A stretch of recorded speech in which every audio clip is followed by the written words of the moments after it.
Okay, we're restarting. That's okay. Okay, as you can see in this triangle, side AC is longer than side AB. So therefore, the angle at P is bigger than the angle at C. So you guys can have a few minutes to try to prove it.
Okay, if you guys got somewhere, then good on you. This question is it's a bit unconventional, I guess. It's not a normal type of proof you see in competitions.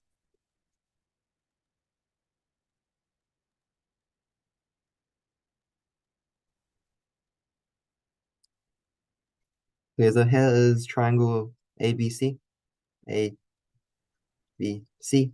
And then what we do is we consider, shall I draw a smaller?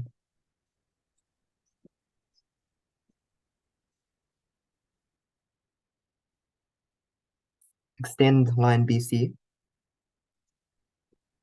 and then consider the circle centered at A with radius AC. So since AB is less than AC, it has to be inside the circle because AC is the radius of the circle. And then therefore, consider this point where the circle intersects line BC again. ADC is equal to ACD because they're both radii, so it's an isosceles triangle. And then angle ABC is equal to angle ADC minus angle BAD because the angles in the triangle sum to 180.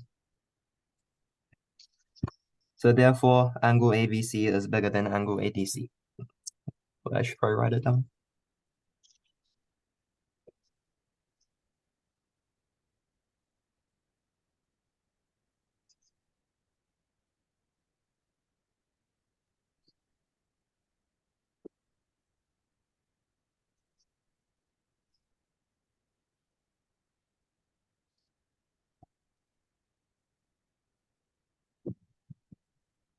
Yes, you can prove it using the sine rule. Someone else. However, trigonometry. You know what? Yeah, fine. Just use the sine rule.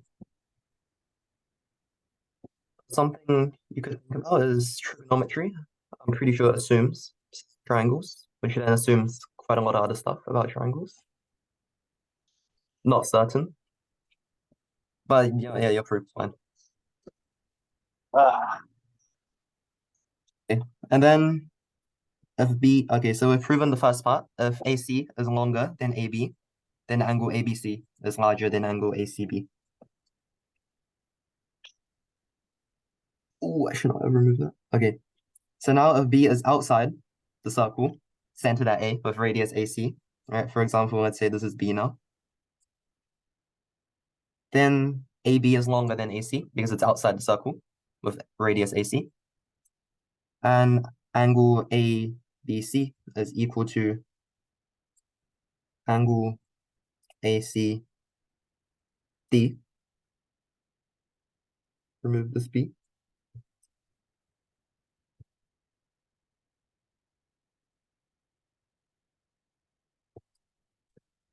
Angle ABC is equal to angle ACD minus angle CAB, which is less than angle ACD. So therefore, we've proven as well, if AC is less than AB, then angle ABC is less than angle ACD.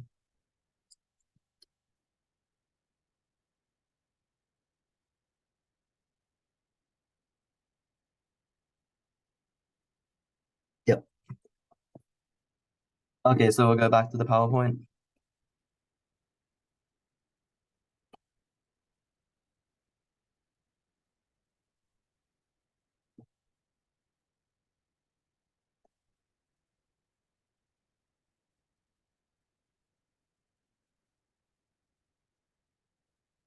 Next thing about triangles is B plus BC is bigger than CA.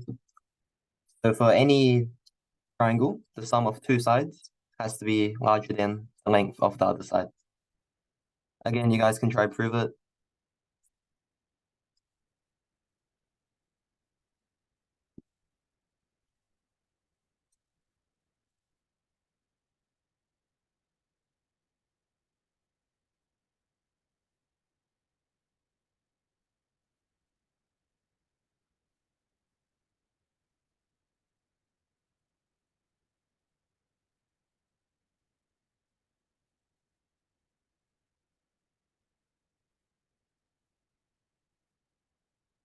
As a hint, you guys have to use the first thing we just learned, which is the side opposite the larger angle is longer.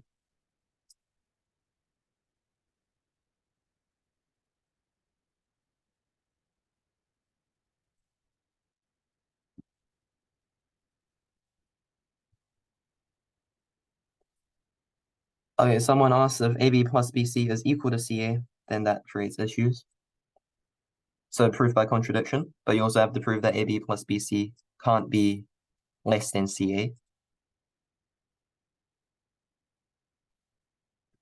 Because if you only prove it can't be equal to, you haven't proved that has to be bigger than. Oh, ash for DM.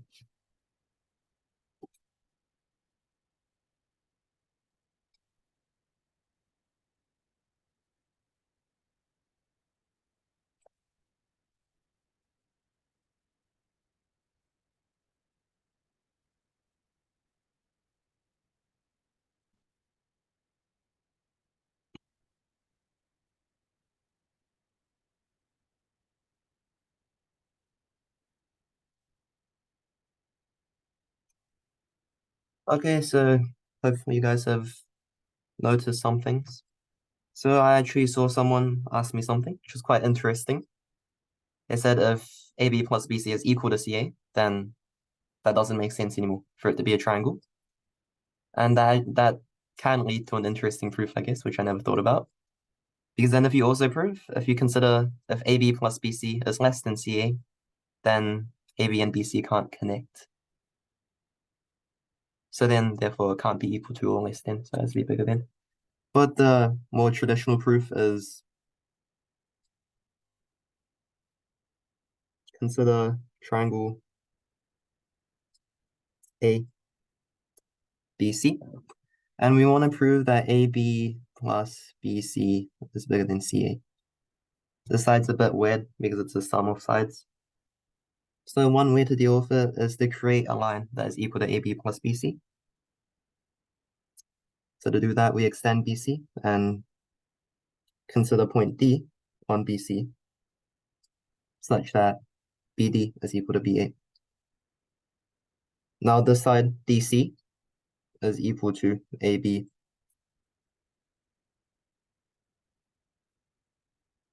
Okay, sorry, it's freezing.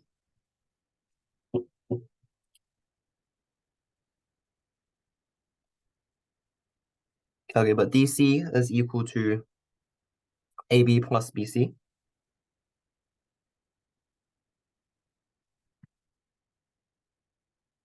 Okay, the whiteboard's glitching, so I guess I'll just have to say it out loud. And angle DAC is equal to angle, oh, this might be hard to. Okay, but angle ADC. So if we consider triangle ADC, side AC, the angle opposite AC is angle ADC. And then consider DC, the side opposite DC is angle DAC, which is equal to DAB plus BAC. And DAB is angle ADB. So it is bigger than angle ADB. So therefore, DC is longer than AC. Sorry, I can't write that. If anyone doesn't understand, then please ask.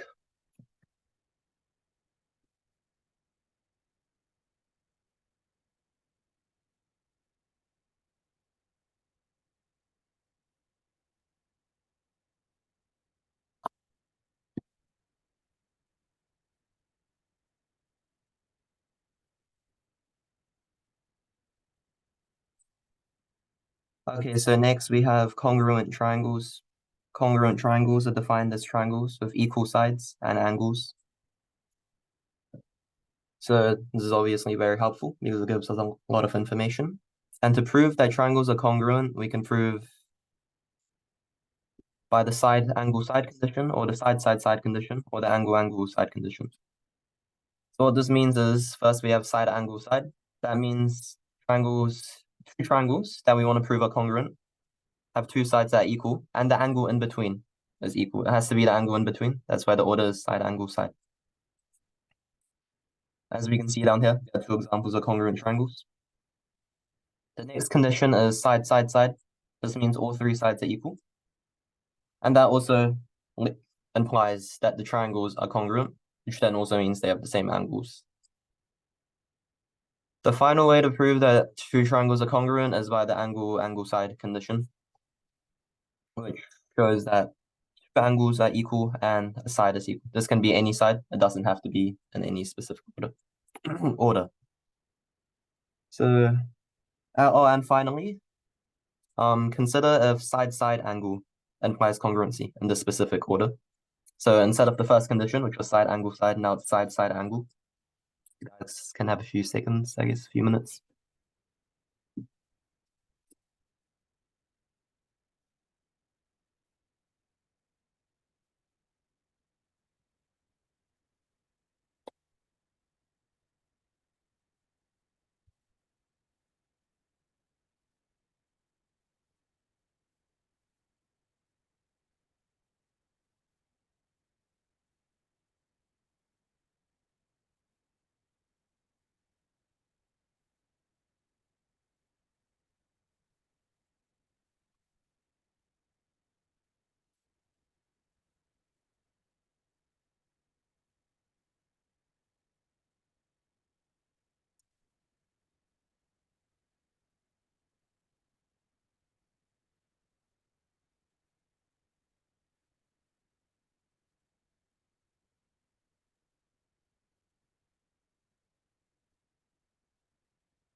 Sorry guys, the iPad won't work, so you guys are gonna have to deal with my mouse drawing, which hopefully is okay. So the conditions for congruent triangles that I said were side, angle, side, side, side, side, and angle, angle, side. And then I also asked you guys to consider side, side, angle. Firstly, this one doesn't necessarily improve congruency, but first I'll give you an intuitive idea of why these do. So consider two triangles, and they have, we know one side, it's 7 centimeters. And then we know the angle, maybe like 50 degrees. And then the other side, 5 centimeters. Right, it's quite clear there's only one triangle like this, because then the side is just connecting those 2 points. Next one, side, side, side. If we have the length for all 3 sides, right? Consider one of the sides, any one of them. Maybe this one's 8 centimeters. And then if we know the length of the other 2 sides, we know, for example, if this side is 5 centimeters, we know it has to be on a circle with radius 5 centimeters. And then if we know if the other side is 7 centimeters, we know it has to be on a circle of radius 7 centimeters. Therefore, the final vertex has to be there. It could also be under here, I guess. But these 2 triangles are the same. And then finally, if we know 2 angles and any side, again, we know the triangles are congruent because consider the side we know. Okay, maybe this one's 8 centimeters. And then we know 2 angles, so we know all 3 angles because the angles sum to 180. So then we draw the other 2 sides. They have to be some specific angle that we know. And then where they intersect, that's the other vertex. So since there can only be one triangle with those conditions, if we know that 2 triangles have those conditions, then they are the exact same triangle, and therefore they're congruent. Finally, consider this triangle, side-side angle. If we know 2 sides and 1 angle is not between the 2 sides, for example, on centimeters, and then we know this angle. If we know this side, then let's say we know this angle. We know this angle has to be, for example, 45 degrees. And if this side is 6 centimeters, then we consider the circle of radius 6 and it intersects the line at 2 points. So both of these triangles, A, B, C, and A dash, B, C, they both satisfy the condition of 6 centimeters, 8 centimeters, and 45 degrees. So we cannot assume that 2 triangles are congruent, satisfy those conditions.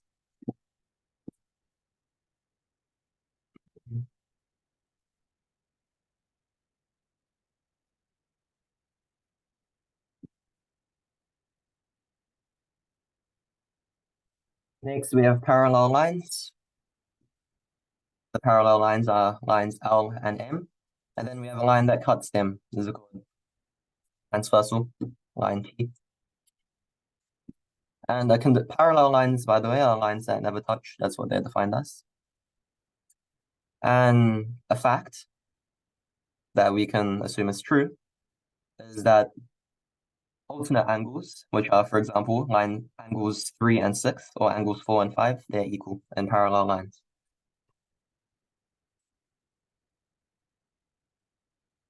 So now here are some problems for you guys to try. You guys can have a few minutes.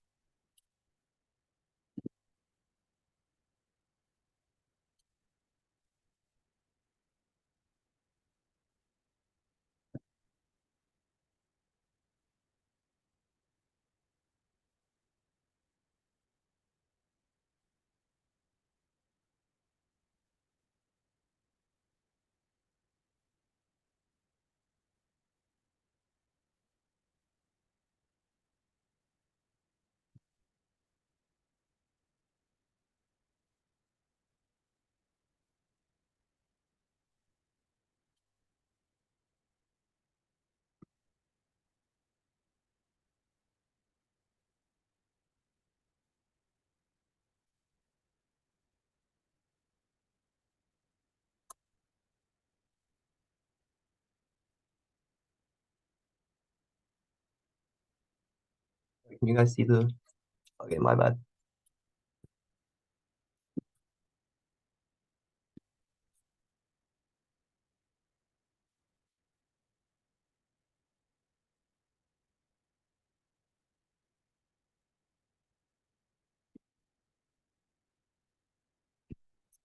Again, as a reminder, the assumptions we're allowed to make right now are parallel lines have equal alternate angles, and the angle of a straight line is 180. And then also you have the congruent triangle stuff. That's it. You should be able to do these problems with just that.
Okay, can you guys try to remember a problem? Because I'll try to figure out the whiteboard.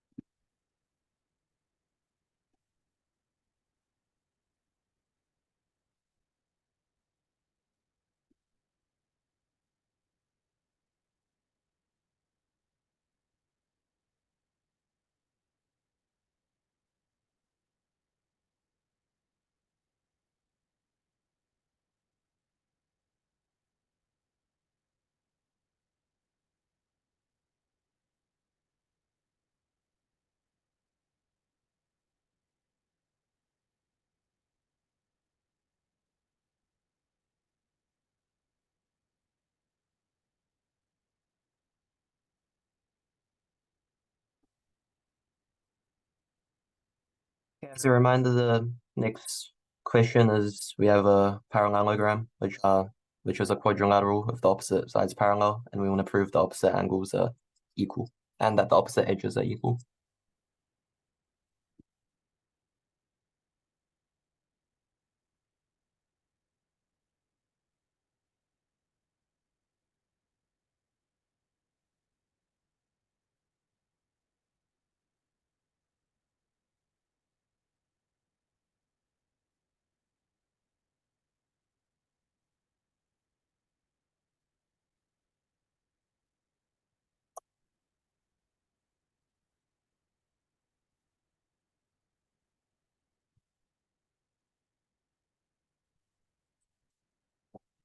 Sorry guys, I still can't work out the whiteboard.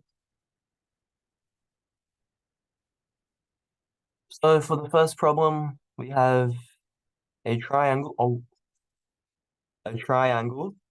A, B, C, and we want to prove that the angles sum to 180. I think most of you guys got this in the chat. So we draw a parallel line to BC through line A. And by the stuff we just learned, this angle is equal to this angle is equal to this angle. So then the sum of angles in the triangle are the angle of a straight line, which is 180 degrees. The next problem, we have a parallelogram which for now, all we know is that the opposite sides are parallel. And our first task was to prove that opposite angles, opposite edges are equal. So the way to do this, we want to prove sides are equal. And normally, if you want to prove sides are equal, you probably have to prove congruent triangles or isosceles triangles as well. That's also common, but there aren't that many ways to prove that two sides are equal. So we draw this diagonal, then these two angles are equal, and these two angles are equal. And then this diagonal, okay, let's label them A, B, C, D. AC is common, and we have two equal angles, an ABC and ACD. So therefore, ABC and ACD are congruent triangles. Therefore, these two angles are equal. These two lines are equal, and these two lines are equal. That proves pretty much everything. And then the final part of the problem was to consider the two diagonals, AC and BD, and to prove that they bisect each other. Bisect means it splits the line in half. So we want to prove that, okay, let the intersection be x, and we want to prove AX is equal to XD, and BX is equal to XD. Again, we want to prove sides are equal. So we want to try find some congruent triangles. We already know AB is equal to CD, and also BAC is equal to ACD. And then after we draw that diagonal, we also notice BD is equal to BDC. So therefore, ABX and CDX are congruent. So AX is equal to XC, and BX is equal to XD.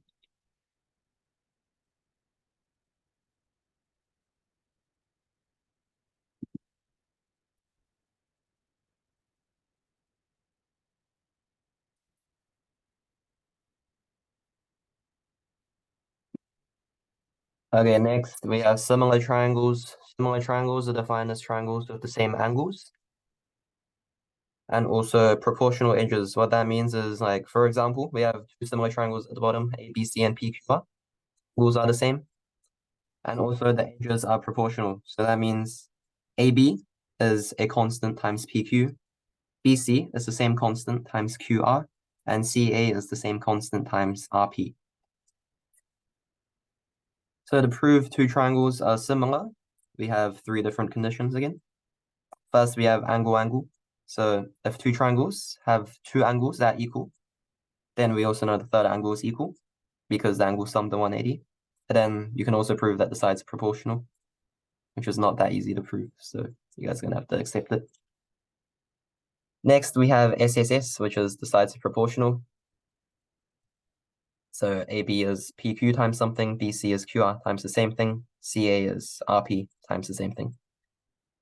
And finally, we have side angle side, which is we have an angle, and then we know that the two sides next to that angle are proportional. So for example, if we knew that BAC is equal to QPR, and we knew that AB is equal to QP times a constant, and AC is equal to PR times the same constant, then we know they're similar.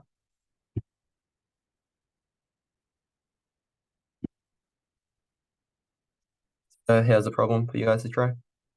Again, a few minutes.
This question isn't that easy, by the way, but do try your best.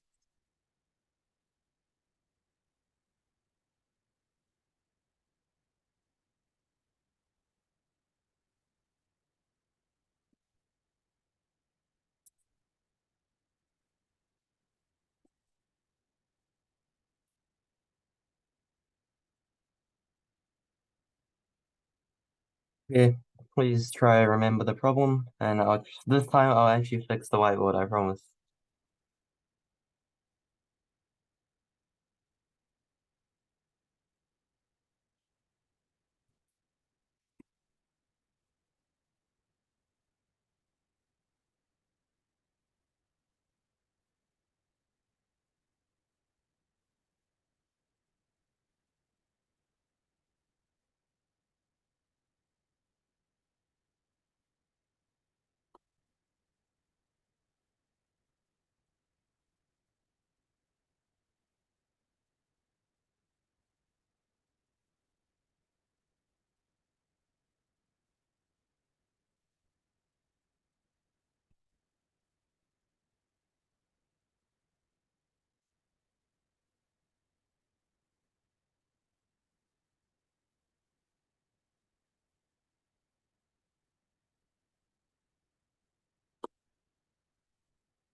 Okay, so we can start on the problem now. Hopefully you guys have had a good attempt at it. So we have triangle ABC, ABC, and we have the midpoints of the sides, D, E, F. And now we connect 3 points.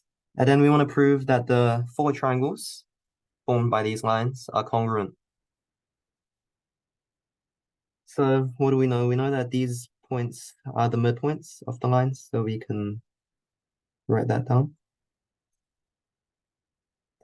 And then if you drew a neat diagram, which mine isn't, then you probably would have noticed that FE is parallel to BC, DE is parallel to AB, and FD is parallel to AC. It seems quite true, so probably try to prove it. And one way to prove it, I guess. So for now, we'll prove that FE is parallel to BC. We see that this angle BAC, and angle FAE is common. And then also AF is half of AB, and AE is half of AC. So therefore, by the side angle side condition for similar triangles, we know that AFE is similar to triangle ABC. And therefore, AFE is equal to ABC, because we know the angles in similar triangles are equal. So therefore, since angle AFE is equal to angle ABC, FE is actually parallel to BC by the angle condition.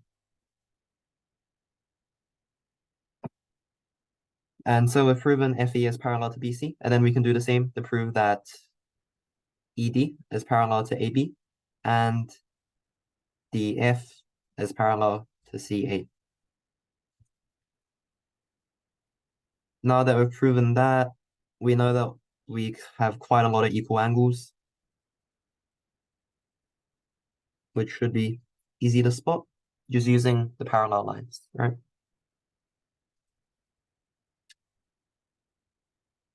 And then now since, for example, AF is equal to FB, so we know that triangle AFE is congruent to triangle FBD.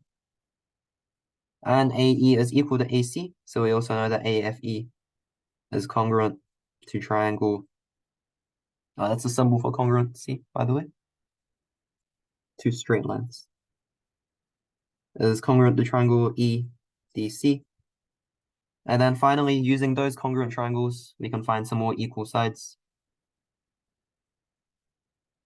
And then AFE is congruent to DEF.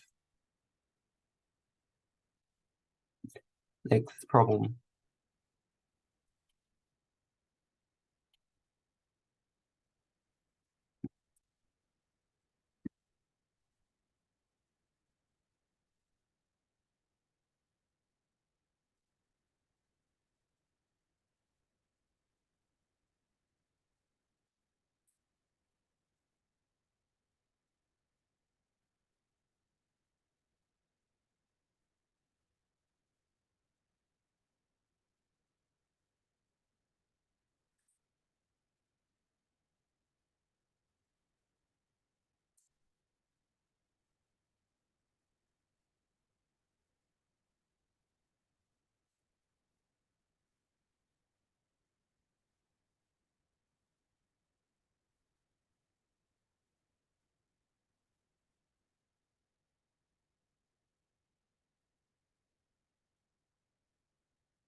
Okay, hopefully that's enough time to try something to get somewhere.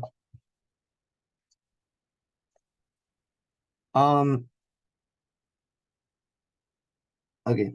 So we have a quadrilateral ABC, D, and then we have the midpoints. Let's call them E, F, G, H, and we want to prove that E, F, G, H is a parallelogram. So when you see this, maybe the first thing you should try is proving that FG is parallel to EH, maybe through equal angles somewhere.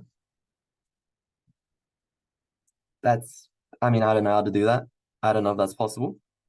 But then next, maybe you should think of the previous question, right? And we connect two midpoints of the lines to create a parallel line. And we do want parallel lines in this problem as well. So then also, if another way you might have approached this is if you drew a neat diagram. Again, neat diagrams are very important. You might have noticed that EH and FG are parallel to BD, and EF and HG are parallel to AC. So then we just do the same thing we did last time. If we connect two midpoints of a side, then it's parallel. So FG is parallel to BD, and EH is also parallel to BD. So therefore, EH is parallel to FG. Similarly, these three sides are parallel, so therefore EFGH is a parallelogram.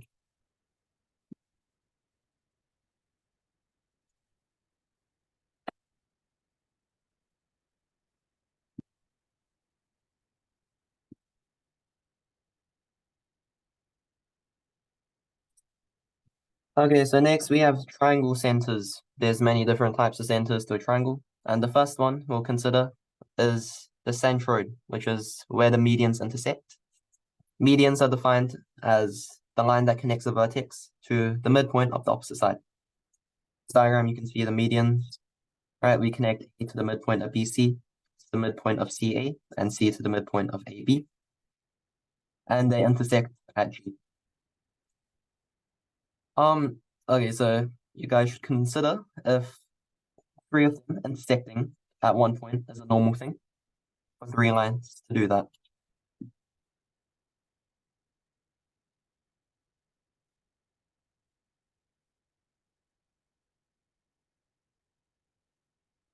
Okay, that doesn't require too much considering. For two lines to intersect the point is quite normal, right? Only parallel lines don't do that.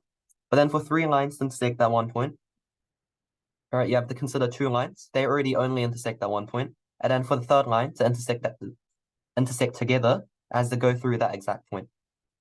And that's not very common. So now you guys can try to prove that the three medians do intersect at the same point, which is called concurrency to intersect at the same point.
Okay, again, hopefully that is enough time to do something.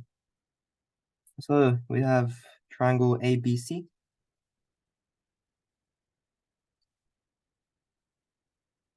And first we draw one median. So just since they're all the same, consider the midpoint of BC and connect it to A. That's the median from A. And then we'll draw one more one more median. And consider this point. Let's call this point P. So there's something special about this point, and that is, again, similar to the previous problems, we have the midpoints are two sides. This idea is kind of common, I guess. So we know, let's call these 2 points D and E. We know DE is parallel to AB. And so from that, we can get quite a lot of equal angles, right? Like, for example, these two are equal, and these two are also equal. So now we notice that ABP is similar to EDP. And also, we know that DE is half of AB. This is because we have more equal angles because of parallel lines, right? Angle BAC is equal to angle DEC, and angle ABC is equal to angle EDC. And then this angle is common. And since the ratio of these two sides is 1/2, we also know that DE is half of AB. So therefore, triangle ABP is half of triangle EDP. And whatever BE is, we know that this is 2/3 of BE. And this is 1/3 of BE. Because we know this line has to be double. And this line is 2/3 of AD. Right, AP is 2/3 of AD. And PD is 1/3 of AD. So that's where point P is. Now we consider the other median.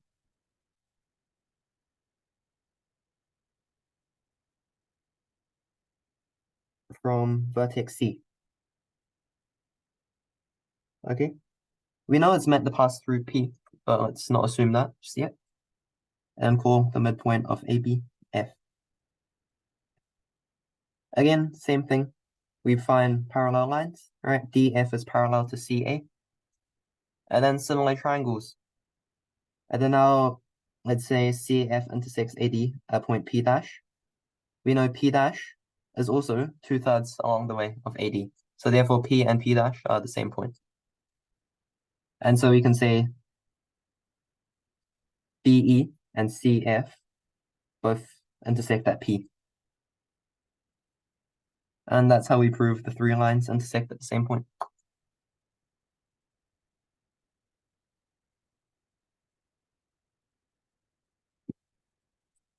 The next center we have is the circumcenter, which is the intersection of the perpendicular bisectors. Perpendicular bisectors are perpendicular lines from the midpoint of a side.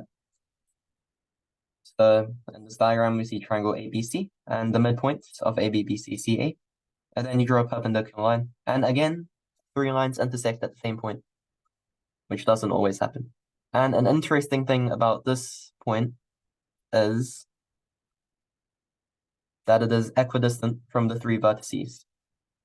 So it is the center of the circumcircle, which is the circle that contains all three vertices of the triangle.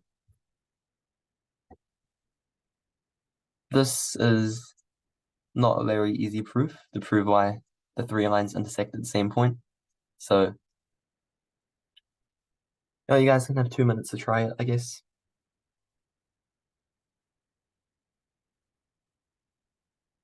Oh wait, does the lesson end at 9? Okay, I'll assume it does. I'll just present the proof.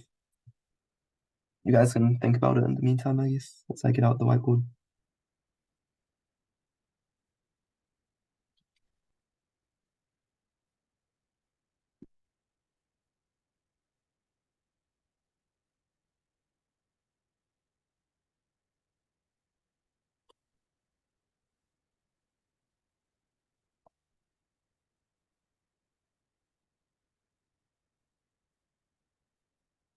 Okay, so we have a triangle ABC, and then we have a perpendicular bisector, right? The midpoint of BC, let that be D, and then we draw a perpendicular line. Something special about the perpendicular bisector of a line is that any point on the perpendicular bisector is equidistant from the 2 points. We can prove this because these two are 90 degrees. This side is common, and these two sides are equal. So therefore, the two triangles are congruent, and so the distance from any point P to vertices B and C are equal. Okay. And then the other thing is, consider any point P. Okay, let's say this is P. And if we know it is equidistant from B and C, then we construct a perpendicular from P to BC. And this side is common, so let this point be D dash. Then BD dash is equal to D dash C. So D dash is the midpoint of BC, so D dash is D. So that therefore P, the perpendicular from P to BC is the perpendicular bisector. So P is on the perpendicular bisector. So what we've proven is, for any point on the perpendicular bisector, it is equidistant from the 2 points. And if a point is equidistant from 2 points, it is on the perpendicular bisector. Okay, so now we'll prove that the perpendicular bisectors are concurrent.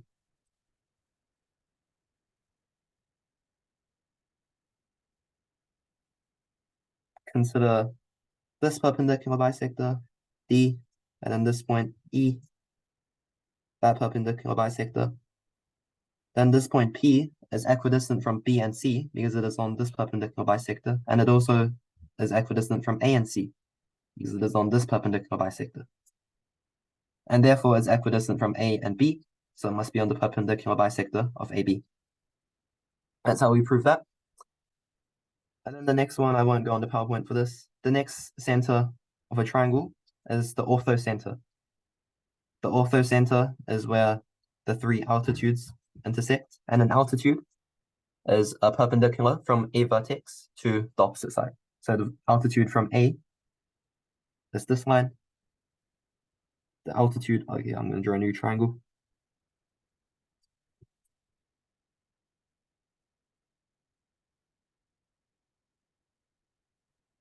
This is the altitude from A, this is the altitude from B, and this is the altitude from C. And again, they're concurrent. Oh yeah, sorry. Please ask if you guys have questions.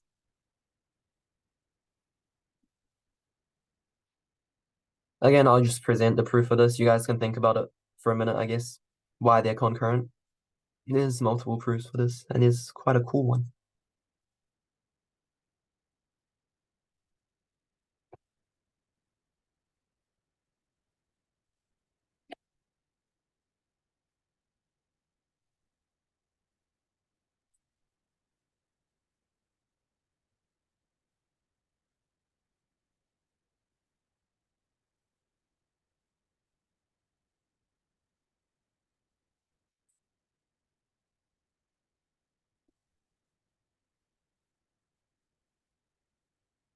Okay, as a hint, you guys can use the fact that perpendicular bisectors are concurrent to prove that altitudes are concurrent.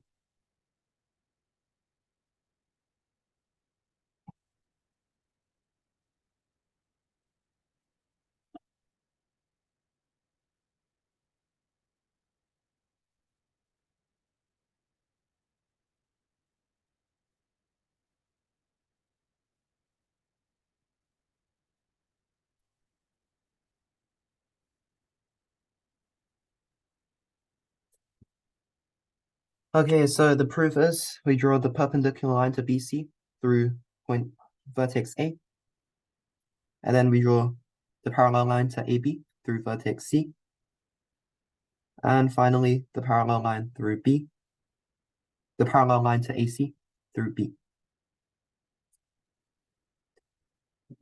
This should remind you of that problem we did of 4 congruent triangles, because these 4 triangles are also congruent. The way to prove that is using the parallel lines, right? We construct these, so we're allowed to assume they're parallel. This angle is equal to this angle, and this angle is equal to this angle. And AC is common, so therefore, let these points be X, Y, Z. AYC is congruent to ABC. Similarly, we can find some more equal angles. This triangle is congruent. And this triangle is also congruent. So that means these lines are equal. These lines are equal. And these lines are also equal. So the altitude of ABC, the altitudes of ABC are the perpendicular bisectors of XYZ. And we know perpendicular bisectors are concurrent, so the altitudes are concurrent. For our next triangle center, we have the in-center.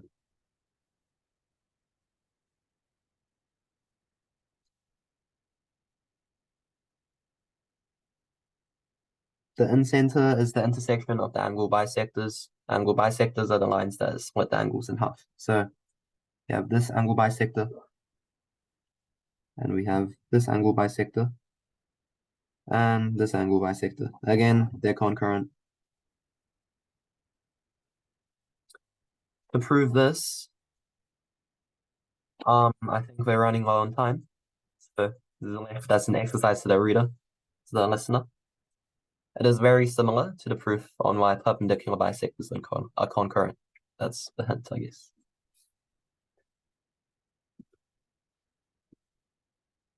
Okay, so those are all 4 triangle centers. And we have the centroid, which is the intersection of the medians, the circumcenter, which is the intersection of the perpendicular bisectors, the orthocenter, which is the intersection of the altitudes, and the incenter, which is the intersection of the angle bisectors. You don't really have to remember the names. I still forget them, so they're not that useful. And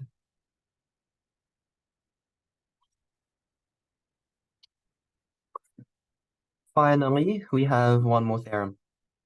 This theorem is ceva's theorem. And this is what it states. The way this is written is kind of confusing. But essentially, we have a triangle ABC, and then points DEF on BC, CA, and AB. And then lines A, D, B, E, C, F are concurrent if and only if thing is equal to 1. So the if and only if means it goes both ways, right? If they're concurrent, then that thing is equal to 1. And if that thing is equal to 1, then it's concurrent. Yeah, so this one, I'll prove the way, I guess. So if they're concurrent, then that thing is equal to 1. And if that thing is equal to 1, then it's concurrent. That another exercise for the reader.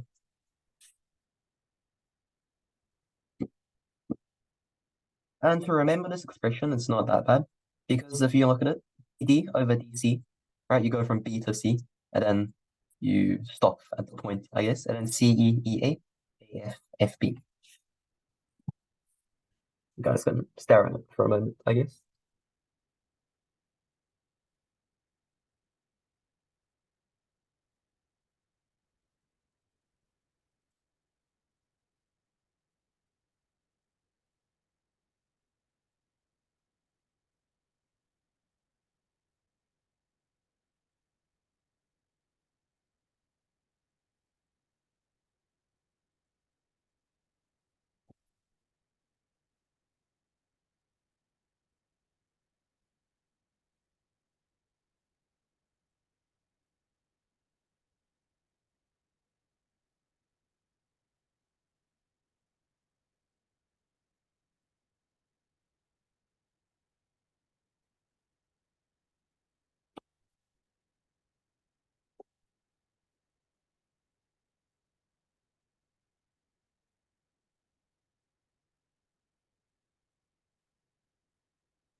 Okay, so we have triangle ABC,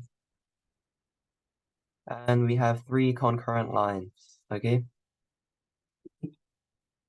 BE and CF. And let's call the point at the intersect at X. So what we want to prove is AF over FB times D over DC times CE over EA is equal to 1.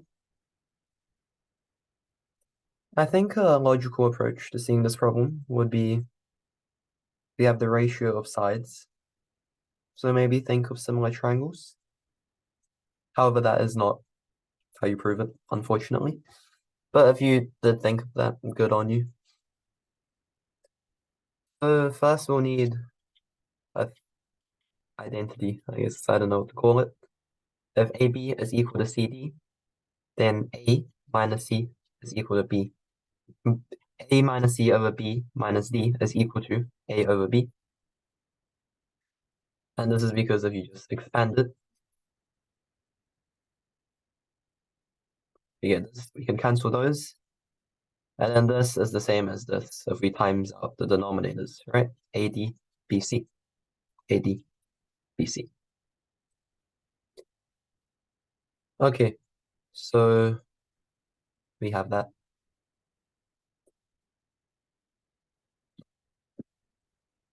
So what do we know? We know AF over FB, right, which is a part of the expression. We want to prove this expression is equal to 1.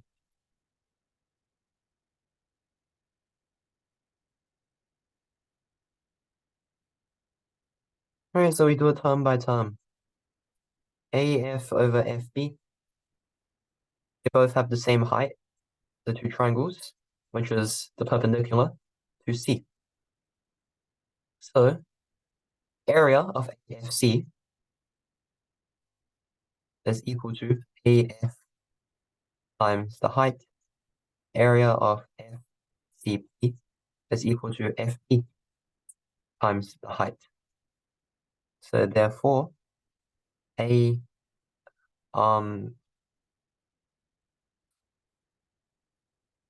H is equal to AFC over AF, which is equal to FCB over FB. And so AF over FB is equal to AFC over FCB. Right. And similarly, we also know that triangles AX and XB, they also have the same height, which is the perpendicular from AB to X.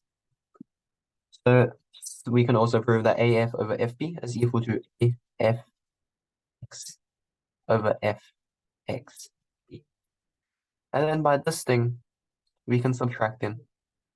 So since these two ratios are both equal to AF over FB, we know that minus C over B minus D is also equal to the same ratios. So we subtract AFC and AFX. And FCB minus FXB. AFC is this triangle, and AFX is the little triangle. So therefore, that is this thing. And the bottom, FCB minus FXB, is this thing. And then if we do the same thing for B over DC and CE over EA, we just get, all right, D over DC is equal to this thing over this thing. And then CE over EA is equal to this thing over this thing. And so they're the same triangles and they cancel. Proving it backwards is a bit more difficult, I guess. And we don't really have time to do that. But now we'll practice using ceva's theorem, which is this theorem. So the first exercise using that theorem is, okay, we'll skip problem 2 actually. Oh, actually, no, it's okay. Okay, so first, yeah, just do these 3 problems. I'll give you guys quite a bit of time.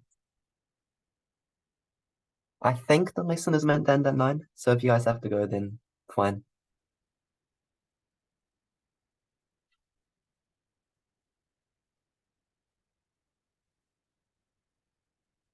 Oh, again, if you guys have questions about ceva's theorem, please do ask.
Okay, I'll give you guys 3 more minutes.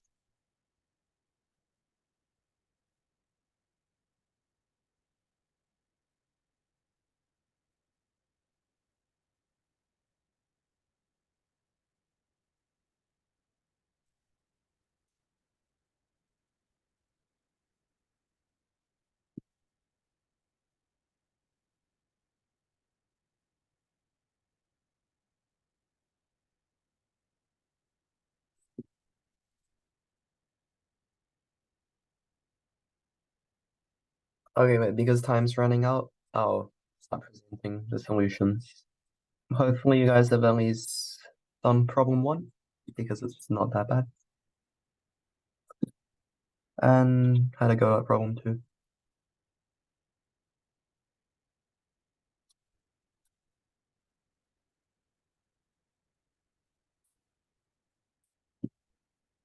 Okay, so this is what problem 1 was. We have a triangle, and we have medians, and we want to prove that they're equal. Right? Let's say there's a triangle ABC, medians AD. Let's make it AE, BF, and CT.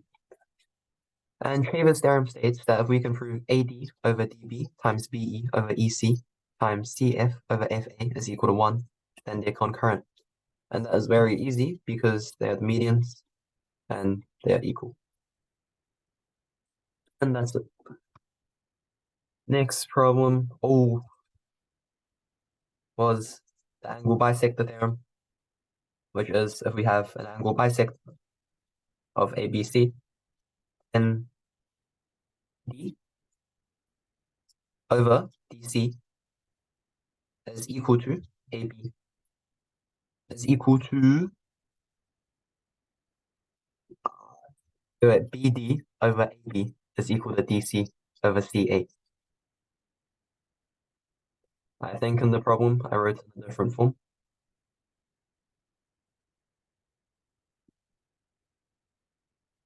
Yeah, BD over DC is equal to AB over AC. And the way to prove that is, okay, so again, ratio of sides. You should think of similar triangles because that's like the only place where they occur. But BD and ACD are quite clearly not similar. But the only sides we care about are AB and BD and AC and DC.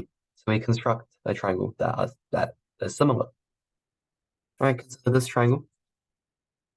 We draw a line to the point E on AD such that BE is equal to BD. Then BE is equal to BD. These two angles are equal. If this angle is A, then this is 180 minus A. This is 180 minus A. And this is A. So therefore, BE and ADC are similar. Therefore, BE over AB is equal to DC over AC. And BE is equal to BD because that's how we construct it. Now we know the angle bisector theorem. And now we want to prove that angle bisectors are concurrent. And to do that,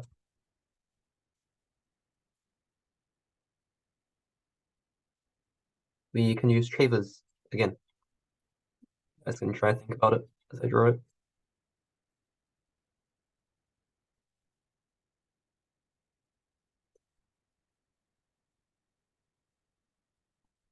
Okay, so what do we know? We know BD over BA is equal to CD over CA. And we can rearrange this into BD over CD is equal to BA over CA.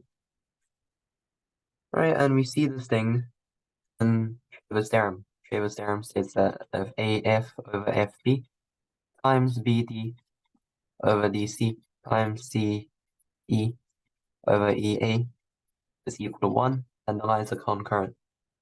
BD over CB, what the heck? BD over CD is there. And then similarly, we can use the angle bisect theorem on these.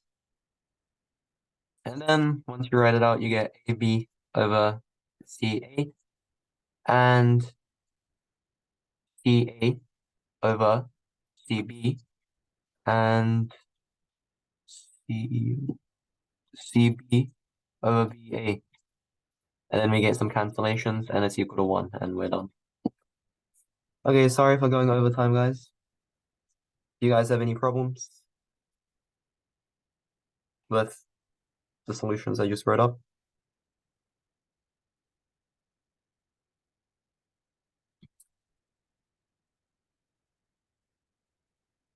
I'll assume that's a no. Okay, so I think that's it for today's lesson. Next lesson, which is on Sunday, I believe, we'll be going over circles and cyclic quadrilaterals. Okay, that's it. Bye-bye.